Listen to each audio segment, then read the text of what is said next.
शनि के नाम से ही हर व्यक्ति डरने लगता है। शनि की दशा एक बार शुरू हो जाए तो 7.5 साल बाद ही पीछा छोड़ती है। लेकिन हनुमान भक्तों को शनि से डरने की तनिक भी जरूरत नहीं। शनि ने हनुमान को भी डराना चाहा, लेकिन मुंह की खानी पड़ी। आइए जाने कैसे।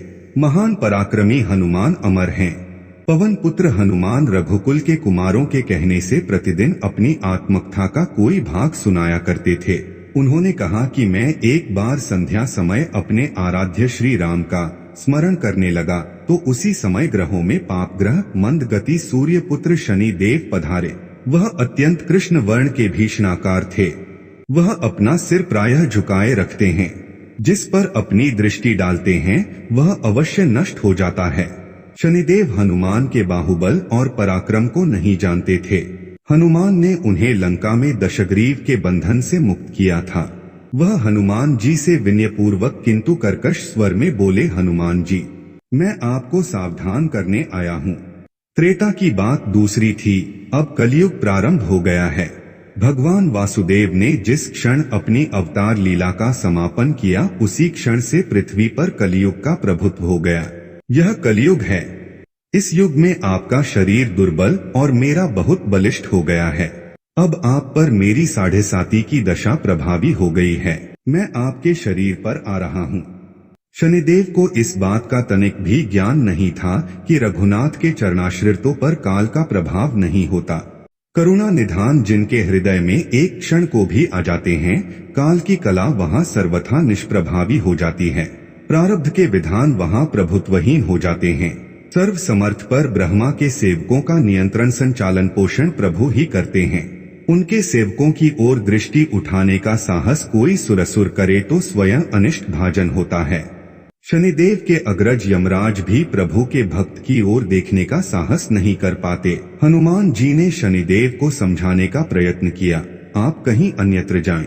ग्रहों का प्रभाव पृथ्वी के मरणशील प्राणियों पर ही पड़ता है। मुझे अपने आराध्य का स्मरण करने दें। मेरे शरीर में श्री रघुनाथ जी के अतिरिक्त दूसरे किसी को स्थान नहीं मिल सकता। लेकिन शनिदेव को इससे संतोष नहीं मिला। वह बोले, मैं सृष्टिकर्ता के विधान से विवश हूँ। आप पृथ्वी पर रहते हैं, अतः आप मेरे प्रभुत्व क्षेत्र से बाहर नहीं हैं।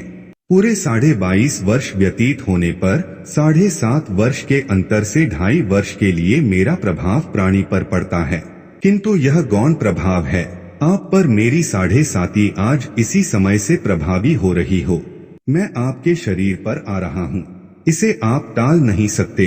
फिर हनुमान जी कहते हैं, जब आपको आना ही है तो आइए, अच्छा होता कि आप मुझ वृद्ध को छोड़ ही देते।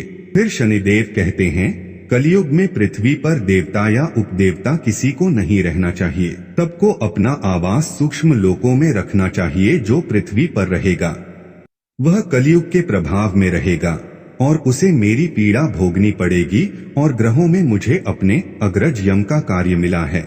मैं मुख्य मारक ग्रह हूँ और मृत्यु के सबसे निकट वृद्ध होते हैं, अतः मैं वृद्धों को कैसे छोड़ सकता हूँ। हनुमान जी पूछते हैं, आप मेरे शरीर पर कहाँ बैठने आ रहे हैं। शनिदेव गर्व से कहते हैं, प्राणी के सिर पर। मैं 2.5 वर्ष प्राणी के सिर पर रहकर उसकी बुद्धि विचलित बनाए रखता हूँ। मध्य के 2.5 वर्ष उसके उदर में स्थित रहकर उसके शरीर को अस्वस्थ बनाता हूँ। वह अंतिम 2.5 वर्ष पैरों में रहकर उसे भटकाता हूँ। फिर शनिदेव हनुमान जी के मस्तक पर आ बैठे तो हनुमान जी के सिर पर खाज हुई। इसे मिटाने के लिए हनुमान जी ने बड़ा पर्वत उठाकर सिर पर रख लिया। शनिदेव चिल्लाते हैं, यह क्या कर रहे हैं आप। फिर हनुमान जी कहते हैं, जैसे आप सृष्टिकर्ता के विधान से विवश हैं, वैसे मैं भी अपने स्वभाव से विवश हूँ। मेरे मस्तक पर खाज मिटाने की यही उपचार पद्धति है और आप अपना कार्य करें और मैं अपना कार्य। ऐसा कहते ही हनुमान जी ने दूसरा पर्वत उठाकर सिर पर रख लिया। इस पर शनिदेव कहते हैं, आप इन्हें उतारिए, मैं संधि करने को तैयार हूँ।